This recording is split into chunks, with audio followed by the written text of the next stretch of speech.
오늘 우리는 빌립보서 3장 1절 이하의 말씀을 가지고 은혜를 나누겠습니다. 우리 다 같이 1절 읽겠습니다. 정말로 나의 형제들아, 주 안에서 기뻐하라. 너희에게 같은 말을 쓰는 것이 내게는 수고로움이 없고 너희에게는 안전하니라. 정말로라는 것은 빌립보 교인들에게 쭉 편지를 써봤는데 이제 마지막 장을 쓰겠다는 것입니다. 정말로 나의 형제들아, 주 안에서 기뻐하라. 왜 바울 선생이 기뻐하라고 했냐면, 기쁨은 생기요 활기의 근원이 되기 때문인 것입니다. 기쁨은 우리 영혼의 비타민입니다. 무엇라고 말해도 기쁨을 잃어버리면 모든 것 다 잃어버립니다. 인간이 부정적이게 되고 파괴적이 되고 비관적이 되는 것은 기쁨을 잃어버리기 때문인 것입니다. 아무리 돈이 많아도 기쁨이 없으면 그 돈이 흙더미처럼 보입니다. 아무리 좋은 집에 살아도 기쁨이 없으면 판잣집보다 못합니다. 우리의 삶이 기쁨이 없으면 젊어서 벌써 마음은 늙어져 버리고 살 소망을 잃어버리고 인생을 포기하는 사람들도 있는 것입니다. 기쁨만큼 우리에게 큰 활력소가 없습니다. 그래서 사람들은 스트레스에 걸려서 사는 이 세상 속에 어디에서 기쁨을 얻어볼까 싶어서 발버둥칩니다. 여행도 하고 친구들끼리 모여보기도 하고 개도 하고 혹은 해외여행도 하고 운동도 해보고 술도 마시고 혹은 심지어는 마약까지 취하는 것은 궁극적으로 기쁨을 얻으려고 하는 것입니다. 그러나 이 세상의 기쁨은 반딧불처럼 반짝하고 마는 것입니다. 육신을 자극하는 기쁨이 없는 것은 아니에요. 술도 마시면 술꾼들에게는 잠시 동안 마음의 근심을 들어주고 기쁨을 줍니다. 마약 중독자들도 마약을 먹으면 혹은 주사를 맞으면 부르무에 뜬 것 같다 그래요. 그러나 그 다음에는 독사같이 와서 물고 찢습니다. 알코올 중독자나 마약 중독자의 고통은 말로 다 할 수 없지 않아요. 세상의 음란 방탕으로 기쁨을 얻으려고 하는 사람은 그 뒤에 다가오는 마음의 고통과 괴로움은 더 말할 수 없습니다. 그러므로 참된 기쁨은 주님 안에서 얻는 기쁨밖에 없는 것입니다. 참되고 영원한 기쁨은, 주님 안에서 얻는 기쁨은 돈으로 살 수가 없습니다. 학위로 얻을 수가 없습니다.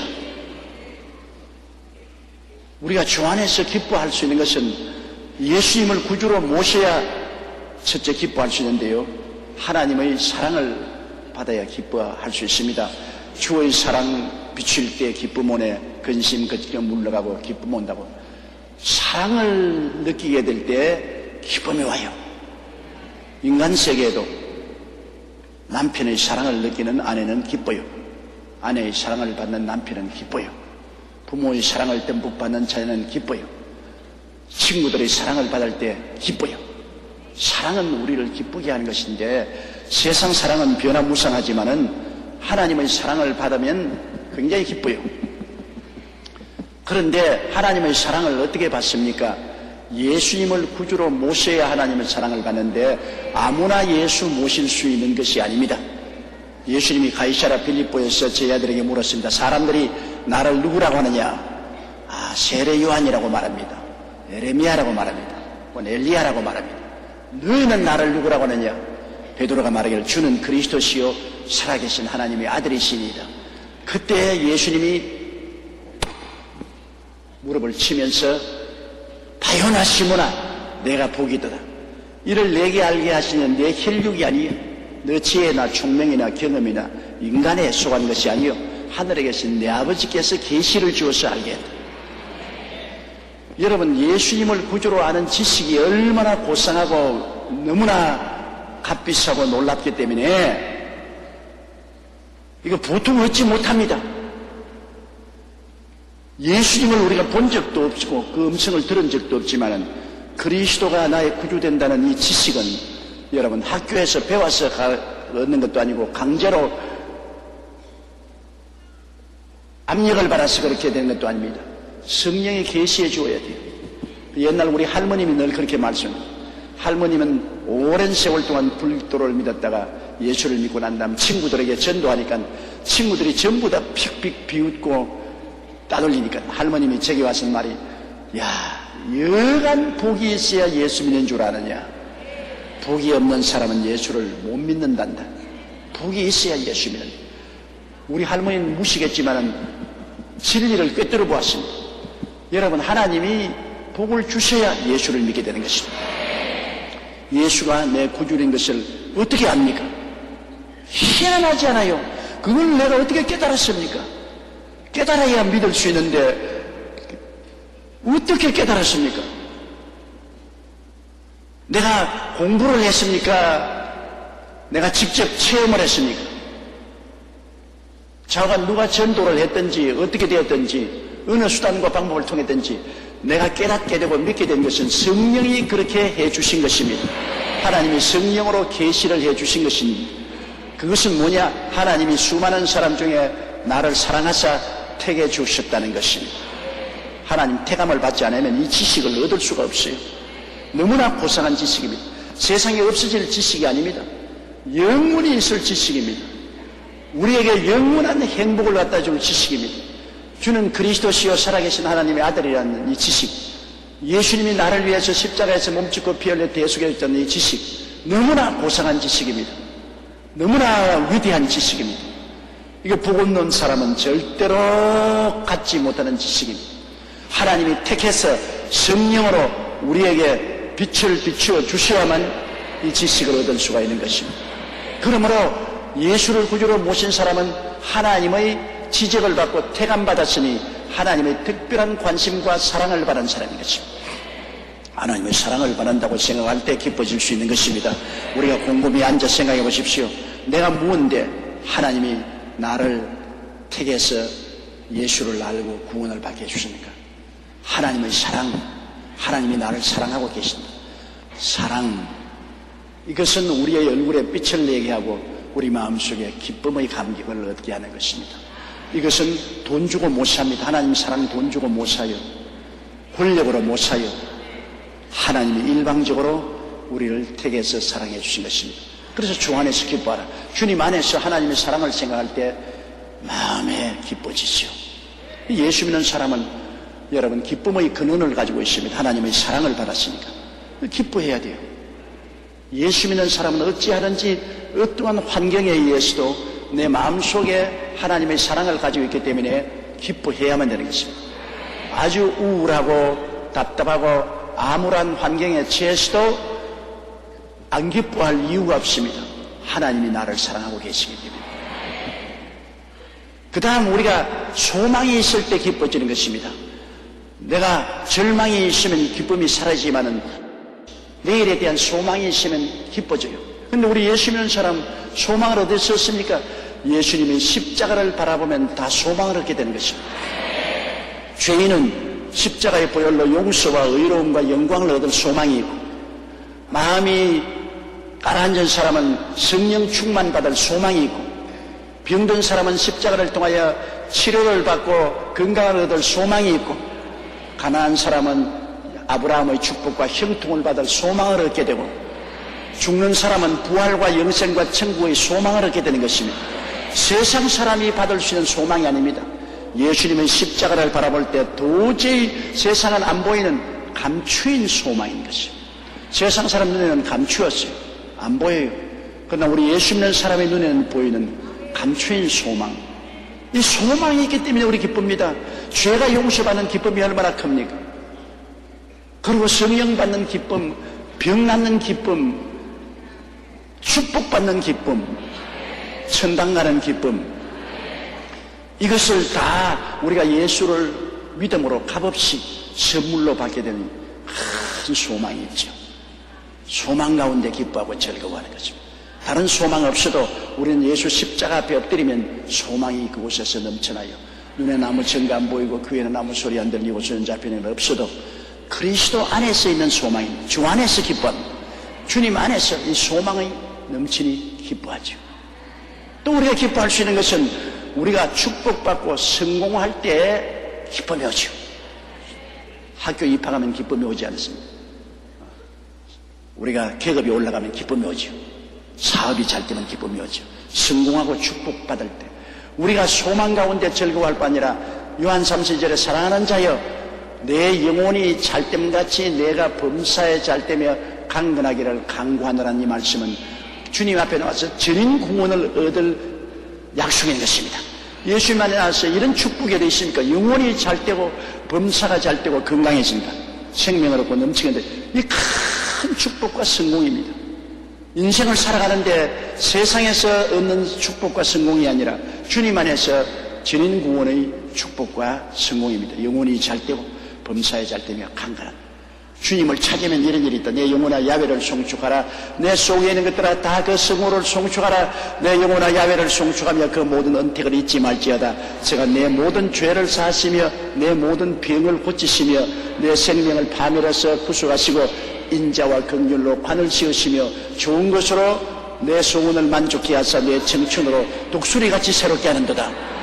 얼마나 좋은 소식입니까? 이것은 기쁜 소식, 성공, 축복의 소식. 그러니 우리가 축복과 성공을 주 안에서 얻을 수 있으니 우리가 기뻐할 수 있죠. 거기에다가 우리가 또 새로운 신분을 인정을 받았으니 기쁘죠. 사람이 인정받는 것 기쁘다고요. 우리가 잘했을 때 표창장 하나 받아도 종이 쪽집니다. 종이 쪽지인데도 불구하고 그걸 받으면 기쁜 것이 내가 인정받았다는 것입니다. 인정받았다. 그런데 성경에는 베드로전서 2장 9절에 우리는 택하신 족속이요 왕같은 제사장이요 거룩한 나라요 그의 소유된 백성이라. 얼마나 큰 인정을 받았습니까? 택한 왕같은 제사장으로 인정받고 거룩한 하나님의 나라가 되었다는 인정을 받고 소유된 백성의 인정을 받았습니다. 우리가 행복하지 않을 수 없습니다. 그래서 우리가 주님 안에서 기뻐할 수 있는 이런 조건이 많이 있습니다. 우리가 기뻐하려면 이러한 조건들을 생각해야 되는 것입니다. 잊지 마라. 그 언택을 잊지 마라. 우리가 하나님의 언택을 잊어버리면 기쁨도 사라지는 것입니다. 이 세상에 사는 모든 환경을 바라보고 염려, 근심, 불안, 초조, 절망, 고통, 괴로움, 가난, 슬픔 이런 것을 자꾸 보고 생각하고 말하면 기쁨은 사라지죠. 그러나 우리는 매일같이 주님 안에서 얻는 기쁨을 기억해야 되는 것입니다. 나는 하나님께 사랑받고 있다. 하나님이 나를 택해서 나를 구원해 주었다. 나는 하나님께 사랑받고 있다. 하루에 적어도 10번만 외워보십시오. 마음의 기쁨이 오지. 하나님께 사랑받고 있는 나를 생각하고 십자가를 통하여 나는 소망찬 사람이다. 캄캄해도 여기에 소망의 빛이 있다. 오중복음의 소망이 있다. 나는 전인 구원을 받는 복을 받았다. 성공한 인생을 살 수 있다. 하나님께 인정받고 있다. 이런 것을 생각하십시오. 나의 형제들아 주 안에서 기뻐하라. 주 밖에서 기뻐하는 것이 아닙니다. 예수님 안에서 기뻐하라. 주님의 이와 같은 약속을 생각하고 마음이 긍정적이 되어야 되는 것입니다. 적극적이 되어야 되고 낙관적이 되어야 되고 즐거워야 됩니다. 내가 내게 기쁨을 준다고 말씀하십니다. 내가 주는 기쁨은 세상이 주는 기쁨과 다르다고 하셨습니다. 우리 주님께서 십자가에 못 박여서 돌아가실 때 우리에게 아무것도 남겨놓지 않았지만 주님이 기쁨을 남겨놓겠다고 말씀하신 것입니다. 주 안에서 우리는 기뻐해야 되는 것입니다. 이건 명령입니다. 정말로 나의 형제들아 주 안에서 기뻐하라. 그다음 너희에게 같은 말을 쓰는 것이 내게는 숭고로움이 없고 너희에게는 안전하라. 너희에게 같은 말을 쓴 바울 선생은 전에도 기뻐하라고 했습니다. 빌립보서 2장에 보면은 2장 18절에 이와 같이 너희도 기뻐하고 나와 함께 기뻐하라. 기뻐하라는 말을 많이 썼습니다. 그래서 바울이 말하기를 내가 너희에게 자꾸 기뻐하라고 같은 말을 쓰는 것이 나는 수고롭지 않다. 한 말 또 하고 한 말 또 해도 내게는 수고롭지 않다. 그리고 너희에게는 안전해진다. 자꾸 같은 말 들어서 그것을 기억하고 그 안에서 기뻐하면 너희 신앙이 더 활성화되고 안전해진다. 너희가 늘 바울 선생이 기뻐하라 하더라. 어디서 기뻐하냐? 하나님이 사랑하시니 기뻐하고 십자가에서 소망을 얻으니 기뻐하고 주 안에서 성공과 축복을 받았으니 기뻐하고 이런 것을 생각하게 만들어주는 것입니다. 여러분, 큰 슬픔이 다가왔을 때도 하나님 앞에 꿇어 앉아서 지금까지 살아오면서 하나님이 내게 주신 은혜를 헤아려 보십시오. 나쁜 일 생각하지 말고 하나님이 은혜를 주신 것 하나 둘 꼽아가면서 생각해 보면 정말로 하나님의 축복이 얼마나 큰 것을 알게 되고 슬픔을 극복할 수 있는 것입니다. 주가 베푸신 은혜를 생각해 보는 것 참 좋습니다. 우리는 생각을 통해서 마귀의 역사, 흑암, 슬픔을 물리칠 수 있고 우리는 하나님의 은혜를 생각함으로써 기쁨을 가질 수가 있는 것입니다. 2절요. 개들을 삼가하고 행악하는 자들을 삼가고 손할례당을 삼가하라. 개들을 삼가라. 그런데 여기에 바울 선생도 개들을 삼가라고 말합니다. 개로서 비유된 것이 뭐냐? 옛날에 유대인들은 이방인들을 개로 취급했습니다. 하나님의 선택을 받지 못하고 하나님께 버림받은 자를 개로 취급했습니다. 그래서 이 개들을 삼가라는 것은 하나님을 믿지 않는 세상을 따라가는 사람들을 삼가요. 하나님을 믿지 아니하고 육신의 정욕, 안목의 정욕, 이 세상의 자랑을 따라 탐욕의 노예가 되어 살아가는 이 사람들을 삼가라. 왜? 물떠니까. 사람은 물들어요. 사람이란 어린아이만 물떠는 게 아니라 어른들도 물뜬다고 환경에 따라서. 물 안 들 수 없어요. 담배 피는 사람 지 아무리 양추질하고 와도 담배 냄새 확 나요. 자기 코에 안 나도 난 안 피는 사람이 나거든. 술 먹은 사람은 술똥 냄새가 나고 향수 바른 사람은 향수 냄새 나는 것처럼 여러분 누구와 같이 친한가에 따라서 우리는 무리의 법칙에 의해서 닮아가는 것입니다. 무리의 법칙. 그건 보면 까마귀는 까마귀끼리 모이고 까치는 까치끼리 모이고 참새는 참새끼리 모입니다. 참새하고 까마귀하고 안 모입니다. 절대로 유유상종으로 동종끼리 모이는 것입니다. 그러므로 세상과 같이 모이면 세상화되어 버리는 것입니다.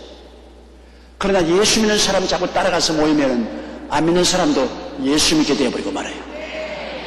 친구를 잘 사귀어야 되는 것입니다.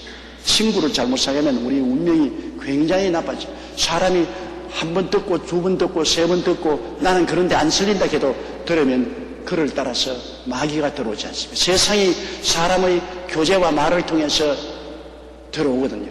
그래서 우리의 마음을 사로잡아 버리고 마음이 달라지는 것입니다. 그러므로 개들을 삼가라. 그것은 다시 말하면 예수 안 믿고 하나님을 배반하고 탐욕을 따라가는 사람들을 삼가라.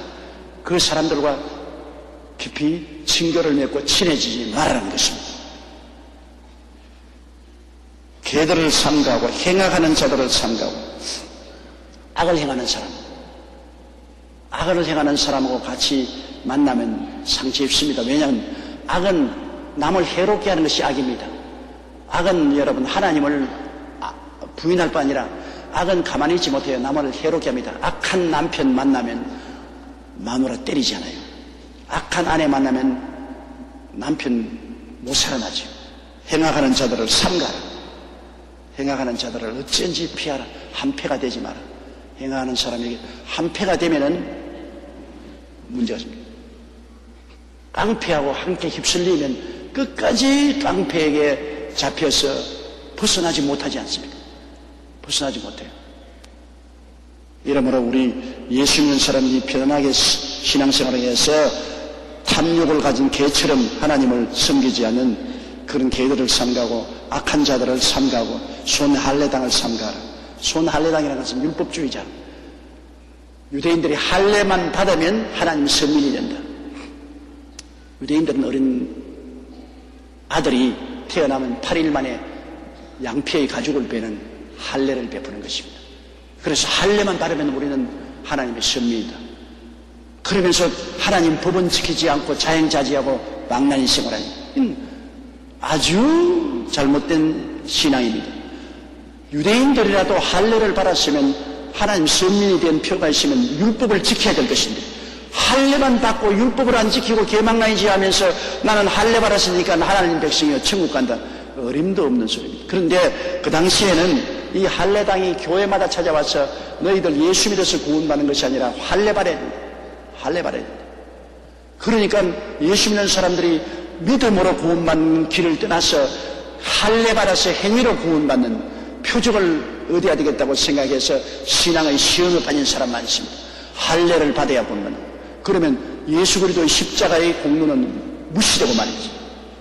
예수님 십자가의 보혈이 유일한 구원의 길인데 그것에다가 할례까지 받아야 된다. 어림도 없는 일.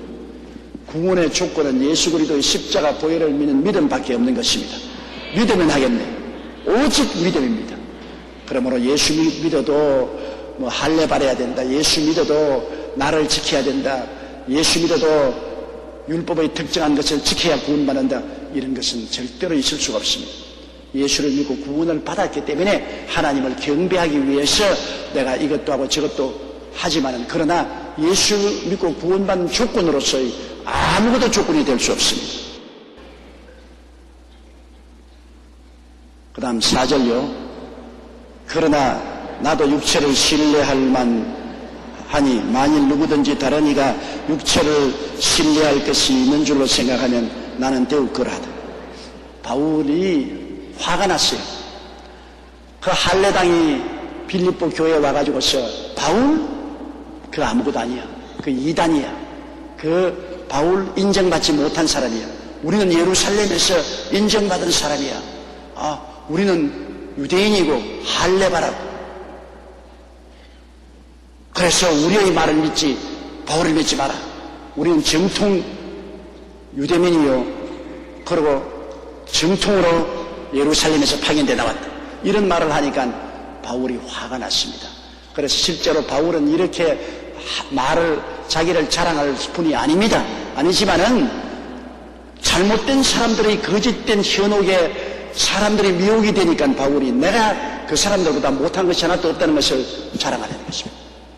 이래서 바울이 저들이 육체를 자랑하느냐, 할례 받았다, 뭐 유대인이다 자랑하느냐. 그럼 나하고 한번 비교해보자.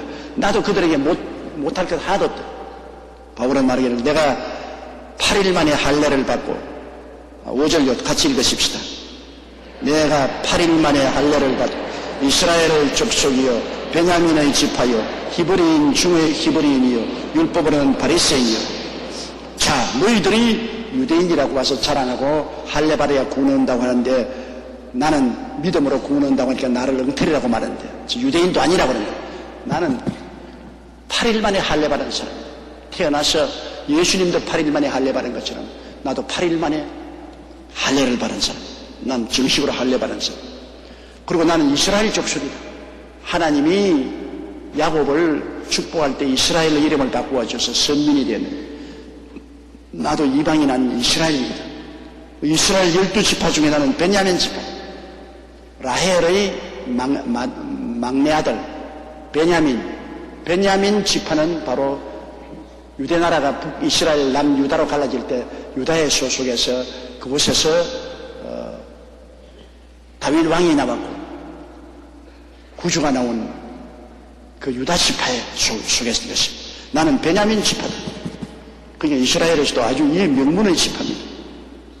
그리고 히브리인 중에 히브리이다. 히브리인 중에 나는 왜 히브리인이라고 말하냐면 많은 히브리인들이 히브리인 행세를 하지 않고 로마인 행세하고 헬라인 행세를 하는데 나는 지금까지 히브리인이라고 담대하게 말하는 히브리인 중에 히브리인. 또 율법으로는 바리새인. 여러분 유대인의 율법 중에 바리새인은 율법을 문자 그대로 다 지키는 혹독하게 율법을 지키는 파가 바리새인입니다. 그래서 여기 말하기를 나의 자격을 한번 봐라. 나는 전통 아브라함과 이삭과 야곱의 혈통을 이은 사람입니다.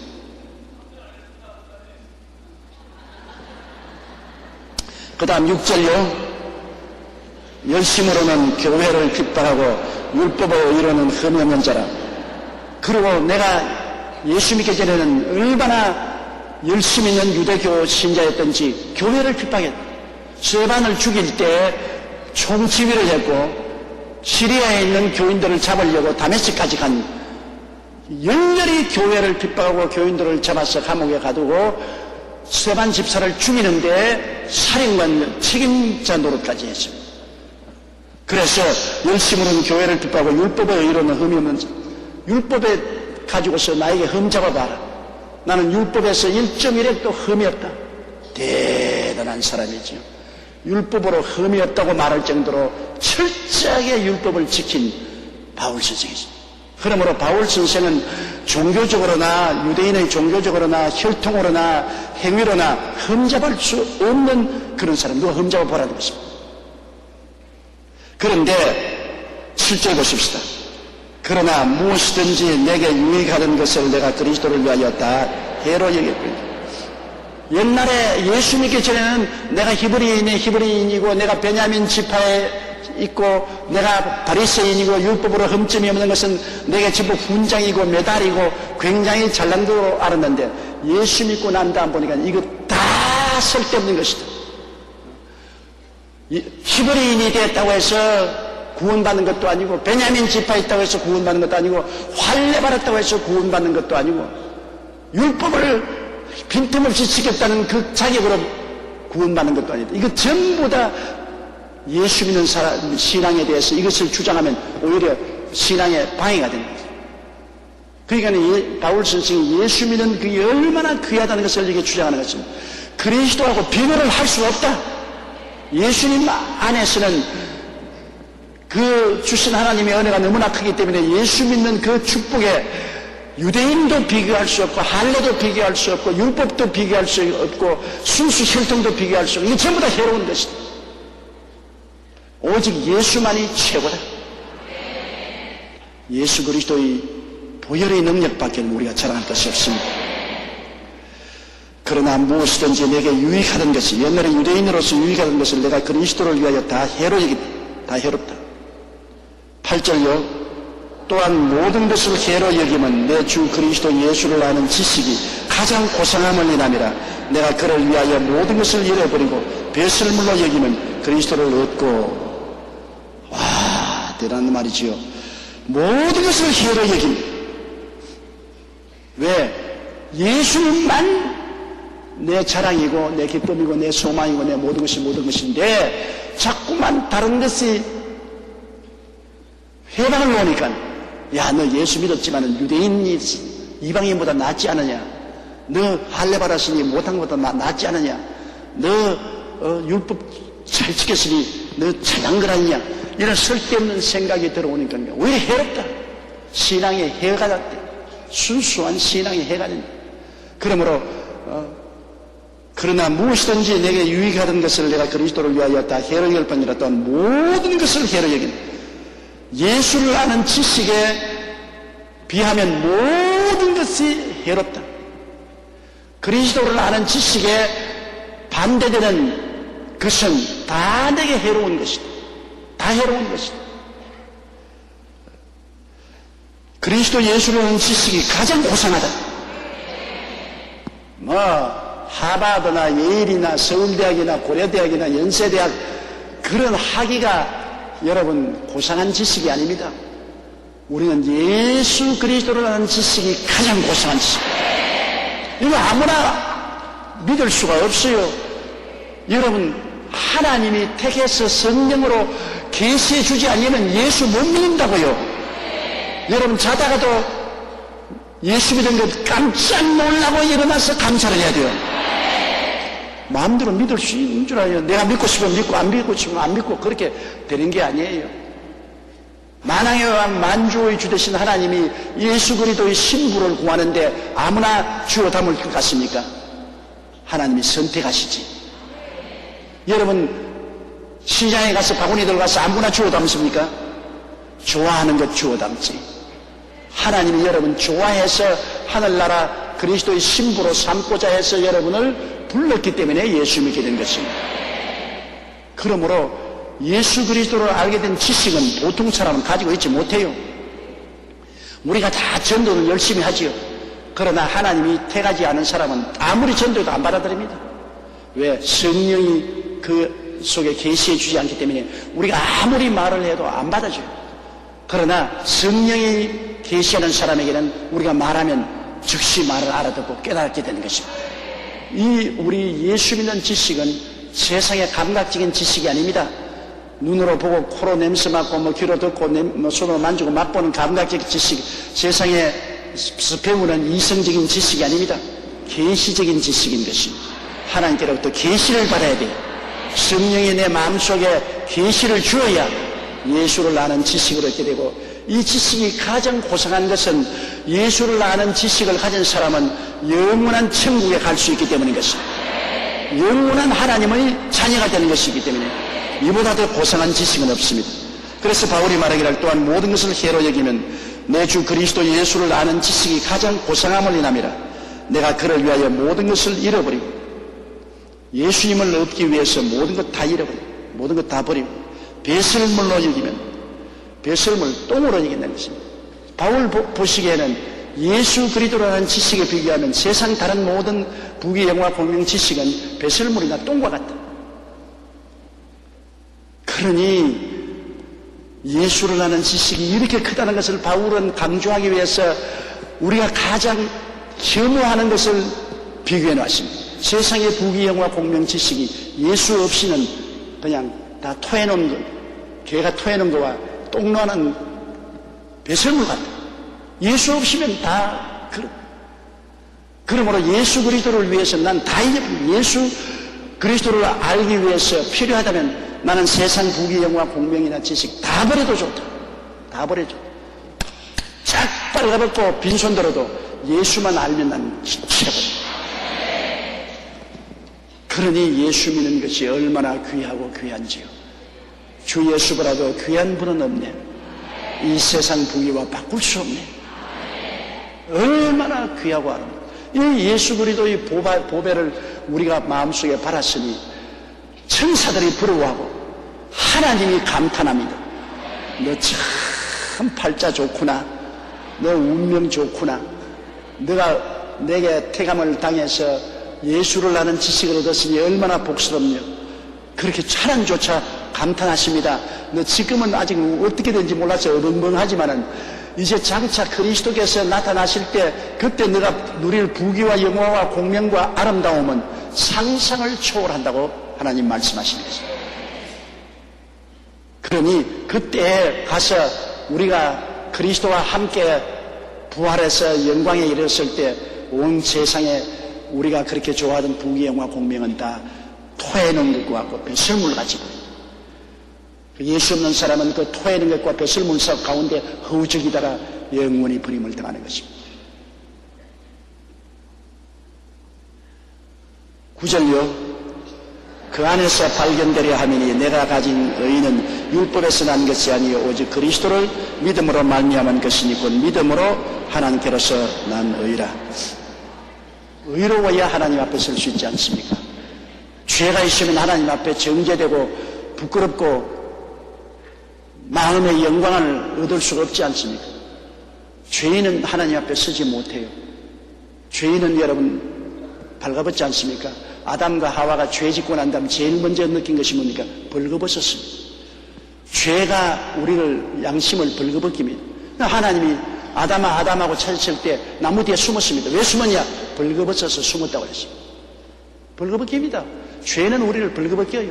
양심을 벌거벗겨서 부끄러워서 하나님을 쳐다볼 수 없게 만들어주는 것입니다.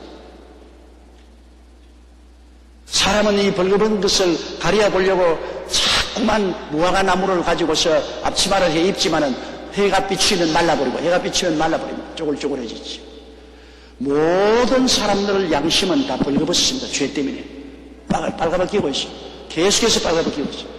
그런데 이 벌거벗긴 내 양심을 영광으로 옷을 입혀주는 것이 예수 그리스도의 보혈인 것입니다.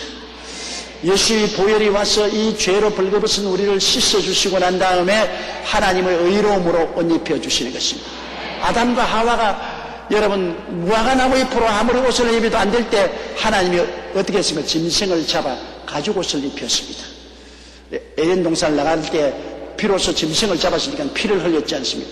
껍질을 벗겨서 가죽 옷을 해서 부끄러움을 가리우고 나갈 수 있게 만들어준 것입니다.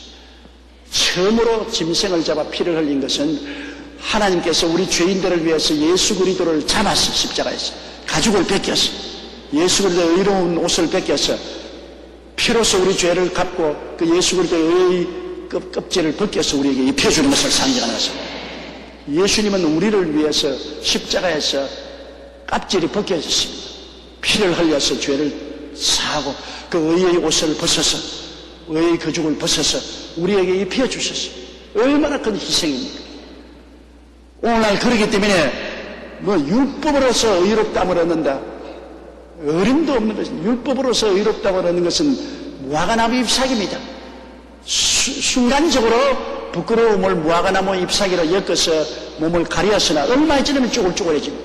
율법의 의라는 것은 우리를 가릴 수가 없습니다. 무화과나무 잎사귀 가지고서 걸치고 하나님 앞에 설 수 있나요? 율법으로서 나는 의는 모두 다 가정스러운 것이고 더러운 것입니다. 그러나 예수 그리스도를 믿음으로 보혈로 깨끗이 씻음받고 그리스도의 의의 옷을 선물로 입은 우리들은 하나님 앞에 설 때 부끄러움이 없습니다. 의라는 것은 뭡니까? 의라는 것은 죄를 한 번도 안 지어야 의인이 되는 것입니다. 한 번이라도 지으면 안 돼요. 의라는 것은 죄를 한 번도 안 지은 상태고, 둘째 의라는 것은 하나님 앞에 설 때 조금도 부끄러움이 없는 상태가 의로움인 것이고, 세 번째 의라는 것은 마귀가 와서 참수할 수 없다, 참수할 아무런 틈이 없는 의입니다. 인간의 힘으로 죄를 한 번도 안 지은 상태가 있는 사람 없지요. 인간의 힘으로 하나님 앞에 부끄러움 없이 가슴 펴고 설 사람 없지요. 인간의 힘으로 마귀가 와서 참수 안 할 수 있는 그런 사람이 어디 있습니까? 그러나 예수 그리스도의 보혈을 우리가 가지고 목욕을 하면 한평생에 죄를 한 번도 안 지은 짓처럼 청산되어 버린 것입니다. 영원히 죄가 씻어버립니다. 보혈로 말미암아 입혀주시는 의의 옷을 입으면 하나님 앞에 설 때 하나님의 친자식으로 하나님 무릎에 안고 하나님 품에 안길 수 있는 의로운 영광을 얻게 되는 것입니다. 나의 죄를 씻기는 예수의 피밖에 없네. 다시 정케하기도 예수의 피밖에 없네. 예수의 피가 우리를 씻었기 때문에 마귀에게 절대로 참수당하지 않습니다. 예수님의 보혈이 우리를 튼튼히 지켜주시는 것입니다. 그래서 율법의 행위로 말미암아 의로움을 받으려는 무화과나무를 엮어서 치매는 것이 아니라 가죽 옷을 해 입히는 것처럼 예수 그리스도의 보혈로 씻고 예수 그리스도의 의로운 이복으로 입혔으니 우리는 정죄함을 받지 아니하며 하나님 앞에 담대히 서고 영구의 아버지와 함께 하늘나라에 가서 살 수가 있는 것입니다. 예수의 보혈, 예수 그리스도의 은혜가 얼마나 큰지요. 어떤 종교도 흉내를 낼 수 없습니다. 모든 종교는 인간에게 행위를 요구합니다. 인간에게 율법적인 행위를 요구하고 의식을 통해서 구원을 받으라 했는데 어떠한 여러분 율법적인 행위도 의식도 우리를 의롭게 만들지 못합니다. 우리는 모든 사람이 태어날 때부터 죄인으로 태어나고 사람 일생이 다 죄 가운데 살았기 때문에 우리는 하나님 앞에서 서로 의롭게 쓰지 못합니다. 오직 우리 주 예수 그리스도의 보배로운 피로 오직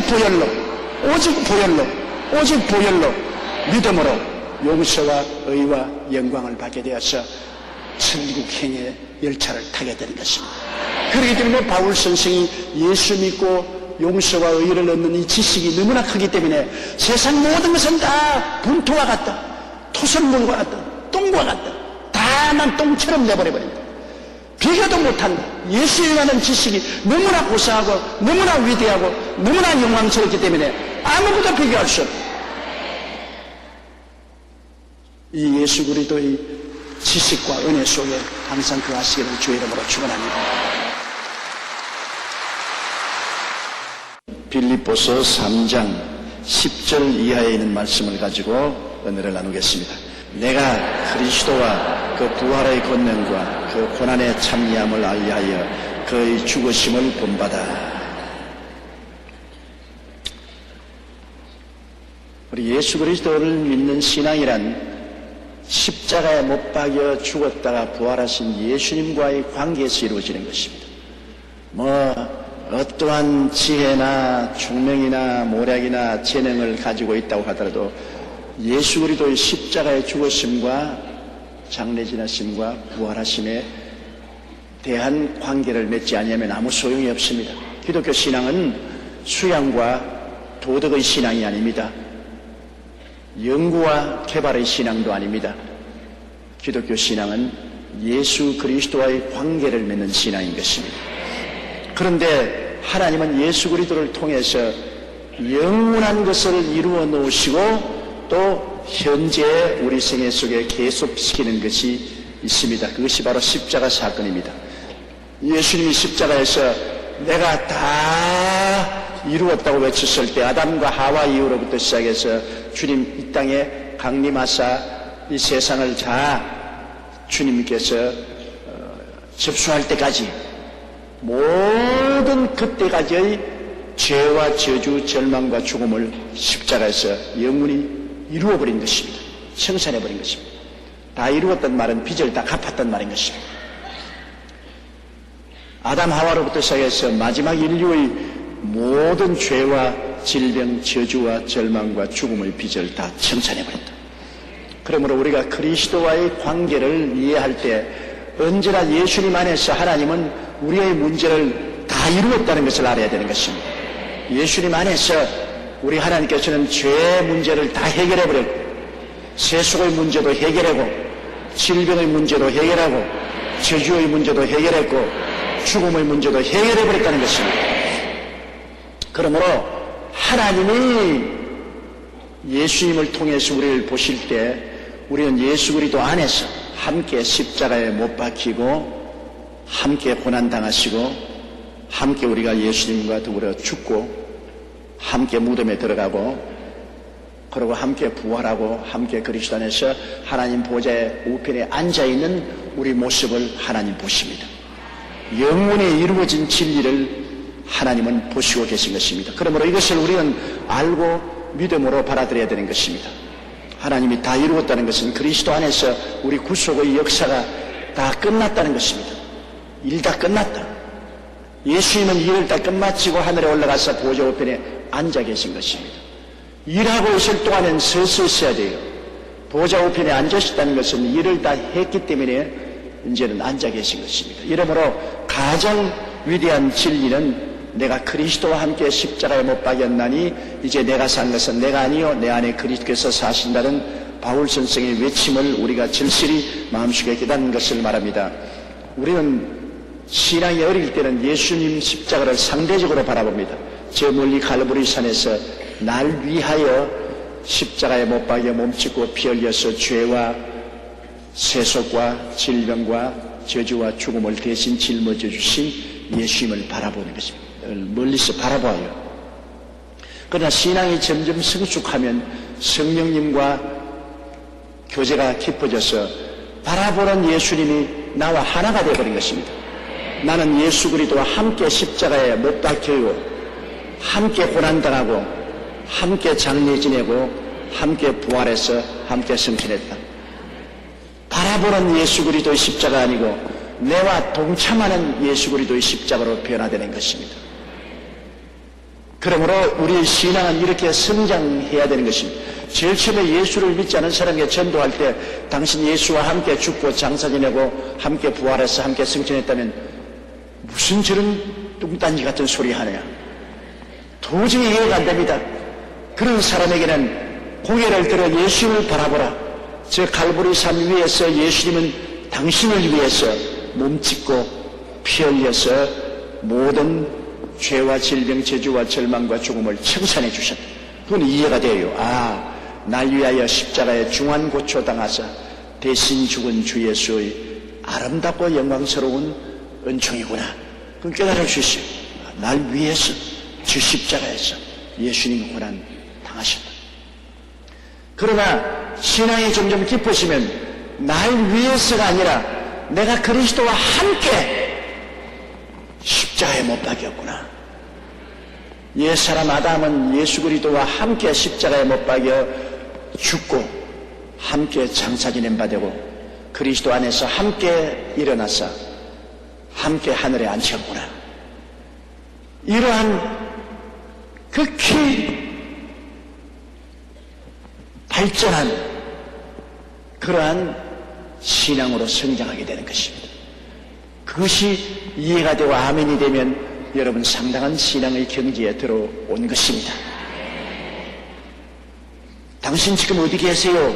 난 예수님 안에 있습니다. 예수님 안에 있으면 어디 있어요? 함께 십자가에서 죽었어요. 함께 장사 지냈어요. 함께 부활했어요. 이미 그리스도 안에서 나는 하늘에 앉아 있습니다. 이것이 시간과 공간을 초월한 영혼 속에서 이미 하나님이 다 이루어 놓은 것입니다. 이건 다 이루어진 사실이에요. 영원한 진리인 것입니다.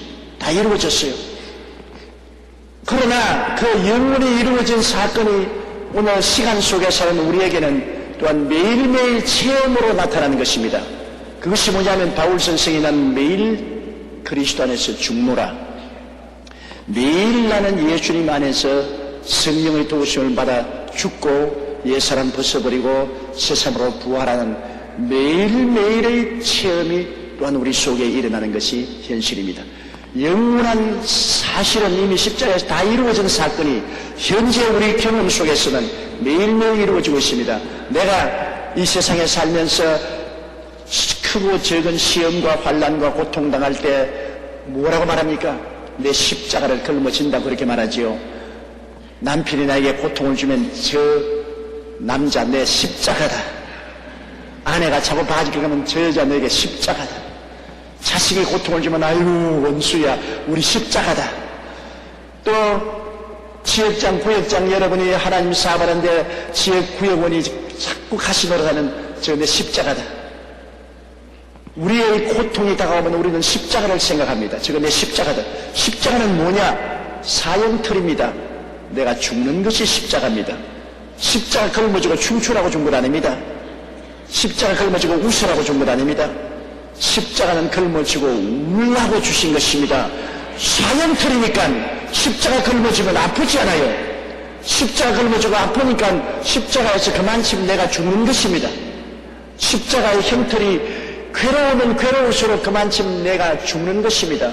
남편이 십자가가 되면 그를 통해서 내가 죽는 것이고, 아내가 십자가가 되면 내가 그를 통해서 죽는 것이고, 자식이 십자가가 되어도 그를 통하여 내가 죽는 것이고, 내가 환경적으로, 사업으로, 경제적으로 내가 큰 고통을 당해서 그것이 나의 십자가가 되면 그만큼 내가 죽는 것입니다. 무슨 내가 죽느냐? 세속적인 내가 죽고, 교만한 내가 죽고, 탐욕이 많은 내가 죽고, 불신앙의 내가 죽고, 불순종의 내가 죽는 것입니다. 내가 죽는 거예요. 이미 나는 신앙으로는 예수와 함께 죽었는데, 또 그 사건이 오늘날 나의 매일 생활 가운데 성령으로 말미암아 십자가에서 내가 죽는 체험을 하는 것입니다. 나는 매일같이 죽습니다. 우리의 신앙생활을 통해서 일생 동안 여러분은 십자가를 걸머지고 매일같이 죽습니다. 많이 죽으면 죽을수록 그 다음에는 죽고 난 다음에 뭐합니까? 성령으로 부활하는 것입니다. 부활의 영을 통해서 성령이 우리 속에서 새로운 부활의 인격을 주는 것입니다. 내가 십자가의 고난을 걸머지면 그만큼 내가 죽고 그 다음 죽고 없어지는 아닙니다. 반드시 그리스도 안에서는 죽은 만큼 성령으로 그리스도 안에서 또 부활하는 것입니다. 내가 더 의로운 사람으로 부활하고, 더 신령한 사람으로 부활하고, 더 순종하는 사람으로 부활하고, 더 헌신한 사람으로 부활하고, 더 거룩한 사람으로 부활하는 것입니다. 계속하는 거예요. 십자가 사건은 2000년 전에 제 일회적인 사건, 다 이루었다. 일회적으로 영원히 이루어진 사건이지만은, 영원히 예수 안에서 함께 죽고 장사 지내고 부활해서 이미 보좌에 앉아있지만은, 현실적인 시간 속에서는 매일 같은 사건인 것입니다. 다 이루어진 사건이 우리 속에는 매일같이 이루어지고 있는 것입니다. 매일같이 나는 십자가를 통하여 죽고 장사 내버리고 또 새 사람으로 부활하고, 우리 주님은 매일 이 십자가 사건을 통해서 우리들을 새롭게 만들어 주시는 것입니다. 그러므로 이 이중성이 있는 것을 여러분 꼭 알아야 됩니다. 십자가 사건은 2000년 전에 영원히 다 이루어진 사건임과 동시에 현재 2005년도에 사는 우리에게는 오늘 매일매일 같이 이루어지고 있는 사건입니다. 죽고 장사 지내고 부활하고, 죽고 장사 지내고 부활하고. 그러므로 여러분에게 고난이 다가오는 것, 이상한 것 하면 안 됩니다. 십자가 사건이 늘 이루어져야 되기 때문에 늘 적은 십자가 오면 적게 죽고 또 적게 부활하고 큰 십자가 오면 또 크게 죽고 또 크게 부활하고 그래서 우리 인생은 고난과 부활의 연속적인 체험을 통해서 변화를 받게 되는 것입니다. 그러므로 바울 선생이 나는 매일 죽노라. 바울같이 위대한 사도도 나는 매일 죽는다고 말했습니다. 이러므로 여러분의 생애 속에 고통이 다가오는 것, 이상한 일 다가오는 줄로 생각하지 말고 고통을 그냥 고통으로 받아들이면 부활이 없습니다. 십자가로 끌어안고 받아들이십시오. 십자가를 끌어안다는 것은 그 고통을 통해서 내가 죽는 것을 말하는 것입니다. 남편이 고통입니까? 십자가로 끌어안으십시오. 날 죽으라는 것이다. 그러니까 내가 보통되지 말고 이를 통해서 죽자. 아내가 십자가입니까? 끌어안으십시오. 자식이 십자가입니까? 피하려고 하지 말고 끌어안으십시오. 예수 믿는 사람은 고통을 끌어안아야지 피하는 십자가가 안 되는 것입니다. 피하지 말고 끌어안아서 내가 거기에서 죽으면 하나님의 능력으로 부활이 다가오는 것입니다. 부활은 내 힘으로 다가오지 않아요. 하나님의 능력으로 부활이 다가오는 것입니다. 바울 선생은 이 기독교 신앙의 핵심을 설명하는 것입니다. 여러분, 기독교 신앙의 핵심이 그것입니다. 십자가에 못 박인 예수님을 바라보고 멀리서 바라보고 나의 의가 되시고 나의 정결이 되시고 나의 치료가 되시고 나의 축복이 되시고 부활이 되었다고 깨닫고 믿던 그리스도가 가차와져서 이제는 나와 함께 십자가에 못 박히고 함께 죽고 함께 장사 지내고 함께 부활하사 하나님 보좌에 함께 앉았다. 영원히 이루어진 이 진리를 깨닫고 받아들이고 이제는 성경으로 말하면 현재 생활 속에 매일같이 이 사건이 나의 생애 속에 일어나게 되는 것입니다. 체험 속에 이제는 이것이 알고 믿음으로 이루어진 것이 아니라 내 체험 속에 매일같이 나는 십자가에서 죽고 장사 지내고 부활하고 그래서 나는 점점 그리스도를 닮은 변화된 사람으로 성숙해 가는 것입니다. 그래서 바울이 말한 것이 그것입니다. 내가 그리스도와 그 부활의 권능, 부활의 권능 어때요? 놀랍지 않습니까? 부활의 권능은 부활의 의로운 사람으로 변화되고 거룩한 사람으로 변화되고 건강한 사람으로 변화되고 축복받은 사람으로 변화되고 하늘나라 영광으로 성결한 사람으로 부활의 권능이 우리 속에 역사해서 우리를 변화시킨다 말입니다. 변화시킨 성령이 오셔서 끊임없이 변화시키는 역사를 베푸는 것입니다. 우리 기독교는 종교가 아닙니다. 성령 안에서 변화되는 것입니다. 부활의 권능으로 예수를 죽은 자 가운데서 살리신 그 권능이 성령으로 임하여서 우리와 하여금 그리스도를 통해서 영광에서 영광으로 우리를 부활시킵니다. 그래서 바울 선생이 내가 예수 그리스도와 그 부활의 권능과 그 고난에 참여함을 알리하여 예수님이 고난에 참여한 것처럼 나도 모든 고난을 예수 그리스도의 십자가로 받아들여서 고난에 동참하여 내가 죽는 것을 말하는 것입니다. 고난에 참여함을 알리하여 그 죽으심을 본받아 예수님이 죽으심을 본받아 어찌하든지 죽은 자 가운데서 부활에 이르려 합니다. 어찌하든지 그리스도가 부활한 것처럼 나도 믿음으로 죽음이 오고 난 다음에는 또 기도하고 더 변화되어서 부활하고 죽음을 체험하고는 또 더 부활하는 이러한 하나님의 큰 역사에 바울은 참여하기를 간절히 사모한 것입니다. 여러분도 그 간절히 사모하는 마음이 늘 있어야 돼요. 부활의 권능만 내가 사모한다고 해서 부활이 그냥 오지 않습니다. 죽음 없는 부활은 없거든. 바울 선생의 곧장 나는 부활의 권능에 참여하고 싶다. 부활은 얼마나 아름답습니까? 영혼이 잘 되고 범사에 잘 되며 강건하고 의롭고 거룩하고 충성스럽고 영광스러운 부활의 권능에 참여하려 합니다. 그런데 그 부활이 그냥 옵니까? 예수 그리스도의 죽음에 동참해야 된다. 예수 그리스도의 고난에 동참해야 된다. 고난에 동참하면 고난에 남아만 있으면 않지 않습니까? 어쩐지 고난을 통해서 또 성령의 능력으로 변화받기를 원한다. 또 부활하기를 원한다. 부활, 고난, 부활. 계속적인 체험인 것입니다. 계속적인 체험. 내가 그리스도와 그 부활의 권능과 그 고난의 참여함을 알리하여 그 죽으심을 본받아 어찌하든지 죽은 자 가운데서 부활에 이르려 하노라. 어찌하든지 더 깊은 부활을 체험하고 싶다. 어찌하든지 부활에 이르려. 그리고 종국적으로 이 역사가 언제 끝나느냐? 내가 진짜 육체가 죽을 때 이제 죽음은 끝나고 예수님 강림하실 때 영원한 부활에 들어가게 되는 것입니다. 이론적으로 이미 이루어진 것이 실제적으로 우리 매일매일 체험하고 이것이 완성되는 것이 언제냐? 우리 육체가 죽어버리고 그 다음 그리스도가 강림할 때 부활하면 영원한 부활에 이르게 되는 것입니다. 그때는 우리가 이 땅에서 죽었다가 부활하고 죽었다가 부활하고 체험해서 변화된 만큼 영광스럽게 부활하는 것입니다. 그렇게 변화가 자꾸 돼야 돼요. 변화 안 된 사람은 나중에 부활의 날에 큰 영광에 이르지 못해요. 부활의 날에 우리 영광은 하늘의 해와 같고 달과 같고 별과 같고 별 중에 별과 같다고 했는데 이 땅에서 죽고 부활한 사건을 많이 체험한 사람은 영원한 부활 때 태양과 같이 부활하고 그 다음은 달과 같이 그 다음은 별과 같이 그 다음은 반딧불 같이 반짝하고 사라지는 그런 부활도 있는 것입니다. 지금 우리 다 여의도 순복음교회 한 자리에 앉아있지만은 실제로 우리의 내적인 영광은 다 다릅니다. 여러분 그리스도의 성령 안에서 보면은 우리의 변화된 인격의 단계가 다 다르다고요. 주께서 호령과 천사장의 고함과 하나님의 나팔로 친히 하늘로 쫓아 강림하실 때 주 안에서 죽은 자들이 먼저 일어나고 살아남는 우리가 변화될 때 보면 와! 오색무지개 같이 형형색색이네. 굉장히 영광이 다 다르다 말이에요. 전부 다 보는데. 영광이 다르다. 와! 저분은 굉장한 영광을 가진 주의 종류에 알았다면 별 볼 일 없네. 이 장로님이 왜 저 영광이 저 모양이냐. 희미한 별빛같이. 저 사람 아무렇지기도 없고 평신도 있는데 저렇게 영광이 있냐. 하늘나라는 거짓이 없습니다. 사람이 행한 대로 다 그때 영광으로 변화받게 되는 것입니다. 그러므로 우리는 매일매일 같이 주님 안에서 실제로 중심으로 내 십자가 걸머지고 나는 자꾸 죽고 나는 자꾸 새롭게 부활하는 이러한 변화의 역사가 일어나게 되시기를 주의 이름으로 축원합니다.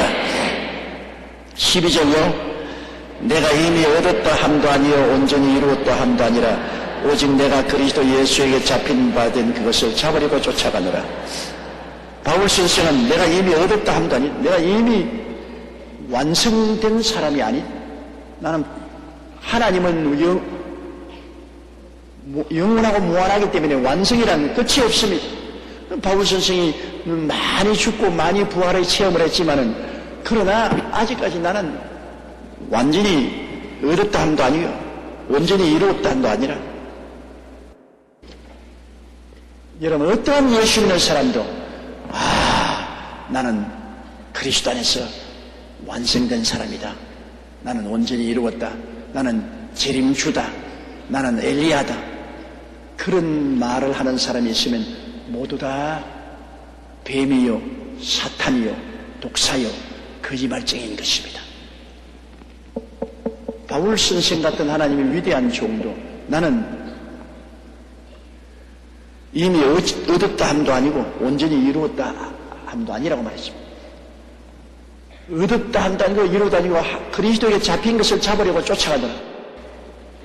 여러분 다 예수 믿는 것은 예수에게 잡힌 사람들입니다. 여러분이 예수님을 잡은 것이 아니라 예수님이 여러분을 잡은 것입니다. 예수님께 잡혀서 기왕 잡혔으니 예수님을 또 우리가 힘차게 잡자. 기왕 잡혔으니 만인 중에 여러분이 구원받은 것, 여러분이 현명하고 총명해서 구원받은 것 아닙니다. 예수님이 당신의 신부로 찍었다는 것입니다. 그래서 성령이 여러분을 부르신 것이요. 여러분이 잘나서 부른 것도 아니고 지식과 학식과 도덕이 인격이 온전해서 부름을 받은 것도 아닙니다. 주님이 찍었기 때문에 만세전에 그리스도 예수 안에서 아버지 하나님이 그리스도와 더불어 여러분을 찍었다. 그래서 주님이 성령으로 우리를 사로잡은 것입니다. 아무리 도망을 치려도 도망 못 쳐요. 저는 울산에서 자랐기 때문에 옛날에는 그 방어진에서 고래잡이를 많이 했습니다. 요사이는 국제시바기에서 고래를 못 잡기 전에 그때는 고래잡이를 했는데 배에서 이 착사를 내가 로프를 감아가지고서 대포에다가 넣어가지고서 고래가 푹 떴다가 내렸다가 딱 내려서 황 하고 쏘면 작살이 쫙 가서 고래에 팍 박히면 그럼 고래가 막 달아나지 않아요. 그럼 자꾸 풀어줘요. 그 작살에 달려있는 밧줄을 계속 풀어줘요. 그럼 고래는 그냥 그걸 가지고 죽도록 달아나면 쫙 풀어줬다가 낮에 고래가 힘이 빠지면 윈줄 돌려 윙 하고 돌리면 작살에 끼었으니까 별도리 없이 끌려오는 것입니다. 우리 예수 믿는 사람들도 사랑의 작살에 꽉 박혔어요. 안 믿으려고 달아나거든. 풀어줘라. 그럼 달아나면 얼마나 달아나는지 몰라.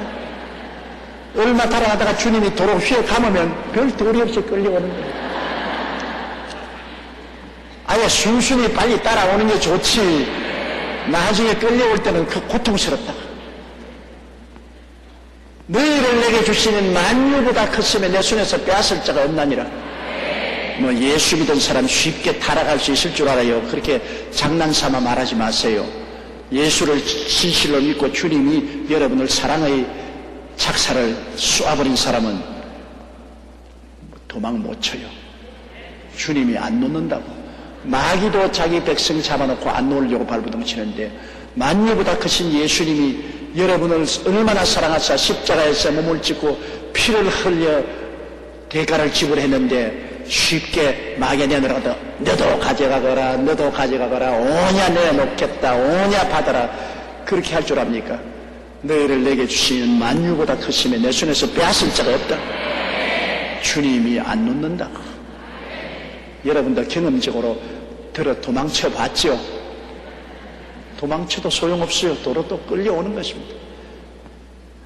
끌려오기까지 많은 고생을 하는 것보다는 바울 선생이 말한 것처럼 내가 사로잡힌 것을 사로잡기 위해서 따라간다. 기왕 내가 주님께 잡혔으니 주님을 더 바싹 끌어안자. 결혼 생활도 한 가지입니다. 하나님이 불러서 부부로 삼아줬으면 이젠 싫어도 달아나려고 하지 말고 자꾸 바싹 끌어안아야 돼. 바싹 끌어안아야 돼. 잡힌 것을 더 확실히 끌어안고 잡아야 돼. 여러분 예수 믿는 신앙생활 주여 성령 주소서 주님 나를 버리지 마소서. 주님이 버릴 택도 없고 안 버립니다. 왜 버리지 마소서 하는 것은 더 바짝 잡으려고 그런 소리 하는 겁니다. 여러분이 오늘 여기 와서 말씀도 듣고 기도도 하는 것은 잡혔기 때문에 더 잡으려고 오는 것입니다. 이미 잡힌 몸 그냥 힘껏 나도 예수님 좀 잡아보자. 이미 주님의 소유가 되었으니 더 힘차게 주님을 붙잡아보자. 바울 선생의 한 말이 바로 그 말인 것입니다. 오직 내가 그리스도 예수께 잡힌 바 된 그것을 잡으려고 쫓아가노라.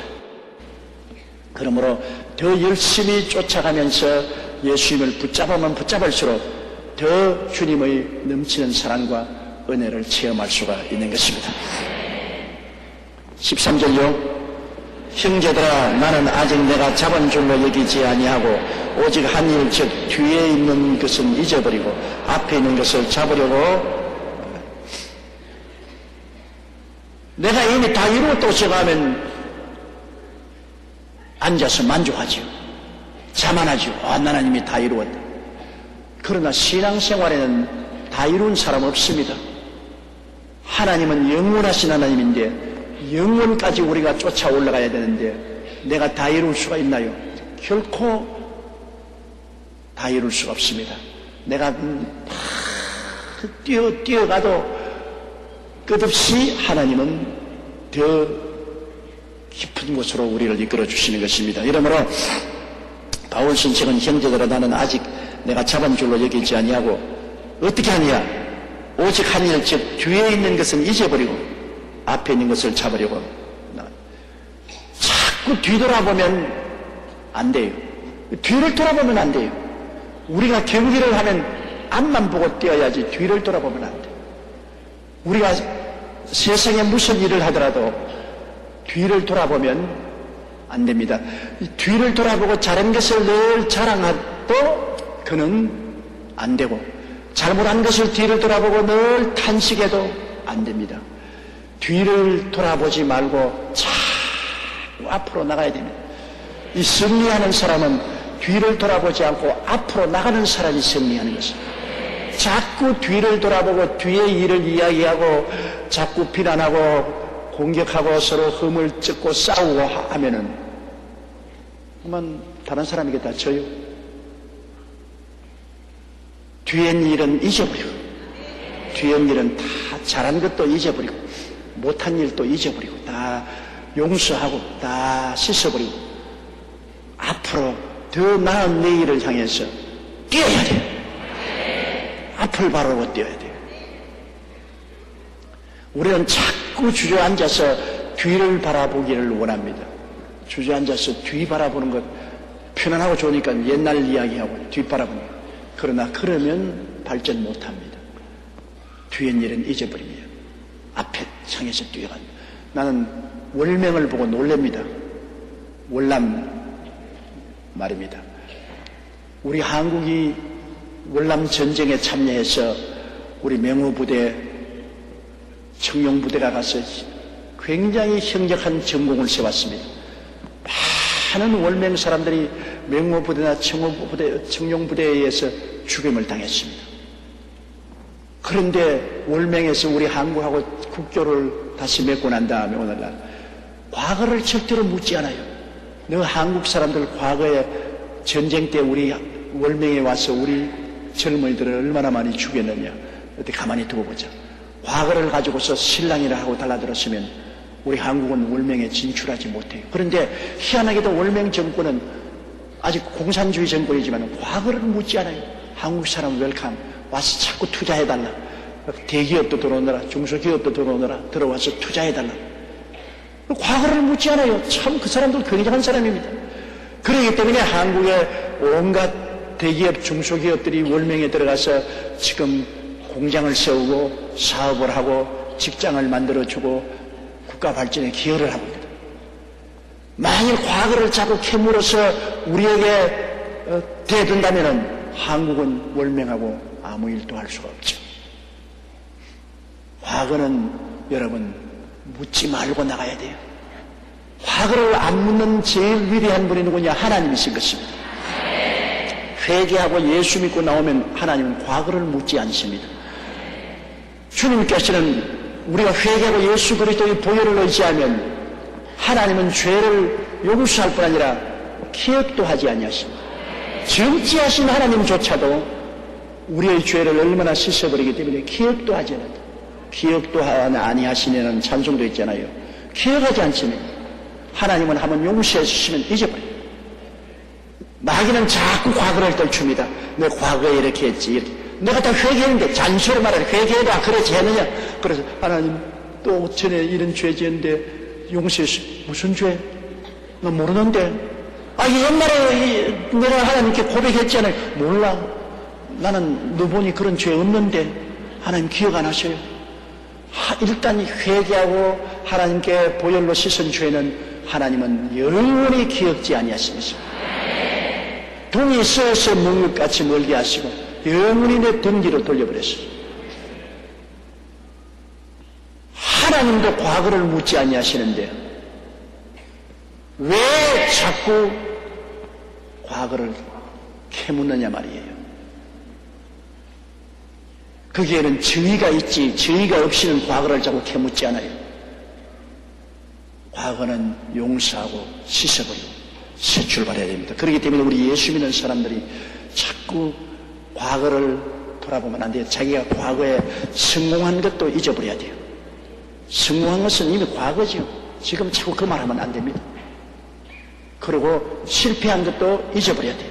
거기에 집착해서 늘 탄식하면 안 돼요. 사람들도 그렇지 않습니까? 과거에 도와준 것을 두고 만나면 너 과거에 내 신세졌지. 내가 너 도와줬지.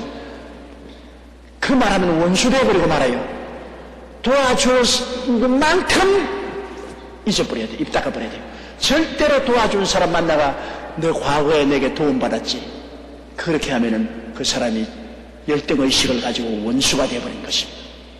도와주었으면 절대로 과거를 말하지 말아요. 도와준 이야기 하지 말아야 돼요. 시심 딱 띄고 그냥 지나가야 돼요. 자기 스스로가 도움받은 것을 감사해서 감사를 표시하는 건 좋지요. 그러나 내가 도와주는데 이놈의 자식 너 나를 보답을 안 하냐? 그러면 안 되는 것입니다.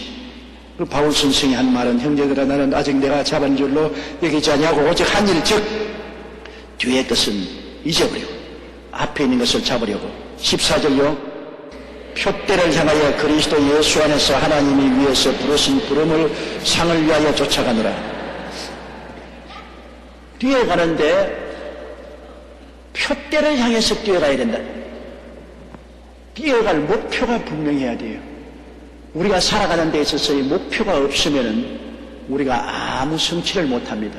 어느 아버지가 아들에게 밭 가는 것을 가르칩니다. 여러분 밭 가는 거 쉬운 것도 절대로 쉽지 않아요. 지게 지는 것도 절대로 쉽지 않아요. 제일 처음에 지게를 지면요, 지게를 긁어주고 난 다음에 일어서면 전부 개걸음합니다. 옆으로 바로 서지 않아요. 그리고 쟁기를 들고 소에게 이려 하고 하면 이것이 쟁기가 바로 가지 않고 막 삐뚤어지는 것이다. 막 삐뚤어져요. 그래 아버지가 아들을 불러서 쟁기를 붙잡고 처음 밭을 가라니까 아들이 밭을 가려니까 뱀 지나간 그 같이 밭을 가라죠. 꾸불꾸불. 야 이놈아 어떻게 하다가 밭을 이렇게 뱀 지나가듯이 꾸불거리냐? 뭘 보고 따라가느냐? 소 꽁무니를 보고 따라갔습니다. 소 꽁무니를 땡겨 소가 이런 방향 없이 걸어가니까 꼬부랑꼬부랑 할 수밖에 없죠. 그래서 아버지 한 말이 소 꽁무니를 바라보지 말고 밭 갈 때 저 먼 산에 바위를 바라보고서 밭을 가라. 그 다음에 소를 바라보지 않고 밭을 저 산 위에 있는 바위를 딱 목표를 정하고 가니까 똑바로 갈 수가 있다고 말했습니다. 목표가 없으면 여러분 다 헛수고를 합니다. 목표가 있어야 내가 시간도 돈도 노력도 집중을 하죠. 확대경으로 여러분 불을 붙이려고 할 때 한 초점에 딱 비추고 있으면 연기가 모락모락 나지 않아요. 이걸 자꾸 옮기면은 연기가 모락모락 나지 않습니다. 지붕지실에서 떨어지는 물방울도 똑똑똑 전부 신방돌에 계속 떨어지면 돌에 구멍이 뚫어요. 그러나 그 똑똑 떨어지는 물을 이쪽에 떨어뜨렸다 저쪽에 떨어졌다면 아무것도 되지 않잖아요. 절대로 IQ 높다고 자식들이 성공하는 건 아닙니다. 여러분 아무리 IQ가 높고 머리가 좋아도 그것이 성공을 하는 것이 아닙니다. 머리가 둔해도 한 가지 자기 목표를 향해서 끈질기게 밀고 나가는 사람이 성공합니다. 대개 머리 좋은 사람이 성공을 못하는 것은 머리가 너무 좋기 때문에 자꾸 목표를 변화시킵니다. 환경을 따라서 이 목표를 보고 뛰었다가 저 목표를 보고 뛰었다가 목표를 바꾸기 때문에 큰 성공을 못하나 좀 머리가 둔한 사람은 목표 바꿀 줄을 몰라요. 아주 미련하게 목표를 정해놓고 난 다음 그 길로 자꾸 따라가야 돼요. 좋은 처녀를 보고 구원을 하는 사람도 좋은 처녀가 생겼으면 그 처녀 한 사람만 보고 1년 12달 계속 따라가면 결혼을 할 수 있는데 좀 따라가다가 다른 더 이쁜 애 있으면 저 여자 따라가요. 여기 더 좋은 애 또 따라가요. 그러다가 보면 아무도 결혼하지 못하고 다 놓쳐버리고 말아요. 그러나 좀 둔해도 한 여자만 보고 자꾸 따라가는 사람은 아주 그 여자하고 결혼하거든. 목표를 정해놓고 꾸준히 뛰어야 인생은 성공하는 것이지 자꾸 목표를 바꾸면 안 돼요. 그렇기 때문에 자녀 교육시킬 때 여러분 자녀의 소질을 먼저 알아야 돼요. 자녀들이 뭘 잘하는가? 자꾸만 수능 시험에 1등하라 그런 것만 자꾸 주장하지 말아야 돼요. 카네기 같은 사람은 여러분 스코틀랜드에서 미국으로 건너올 때 초등학교 4학년밖에 공부 못했어요. 맨말 걷고 뉴욕에 도착했는데 13살 먹는 사람이 한결같은 목표로서 일을 해서 나중에 미국의 최대 갑부 중에 한 사람이 됐어요. 성공했죠. 에디슨 같은 사람 학교에 공부하다가 선생님에게 쫓겨났습니다. 왜 그러냐니까 선생님이 하나 보태기 하나는 둘이다. 애들이 다 둘이라고 하는데 에디슨은 반드시 둘이 아니냐. 하나 보태기 하나가 될 수 있다고. 그 유 선생이 왜 그러니까는 고양이 한 마리에다 쥐 한 마리 보태면 한 마리밖에 안 나는 거야. 그러니까 선생님이 가르칠 수가 없어요. 보통 상식으로 하나 보태기 하나는 둘인데 자꾸 에디슨은 하나 보태기 하나가 둘이 될 수도 있고 하나가 될 수도 있다. 고양이 한 마리에다 쥐 한 마리 보태면 한 마리밖에 안 된다. 그런 소리 하니까 이게 천치라고 쫓아버렸습니다. 그 초등학교 못 나왔죠. 어머니가 우리 아들은 천재라고.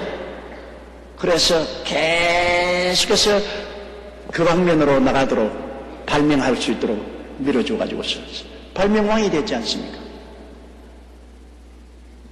여러분, 반드시 이 세상에 교육을 많이 받고 학위가 많고 IQ가 높다고 인생을 성공하는 건 아닙니다. 인생을 성공하는 것은 정말 하나님을 의지하고 한 가지 일을 끝까지 나가는 것입니다. 한 가지 운물을 파는 것입니다.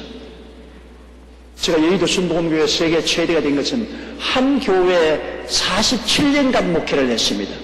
보통 목사님들이 한 교회에 5년 있으면 오래 있어요. 5년 동안 목회하다가 좀 더 월급 많이 주는 교회가 있으면 그리 옮겨갑니다. 또 거기 있다가 또 좀 더 좋은 도시교회에 갈 수 있는 기회가 있으면 또 그리 옮겨갑니다. 자꾸 옮겨다니니까 큰 교회가 되지 못해요. 그러나 우리같이 미련한 사람은 한 교회에서 47년간을 있어. 이 교회에서 출발해서 이 교회에서 은퇴할 수 있는 나이까지. 그러니까 교회가 자라거든. 부르는 돌에는 이끼가 끼지 않습니다.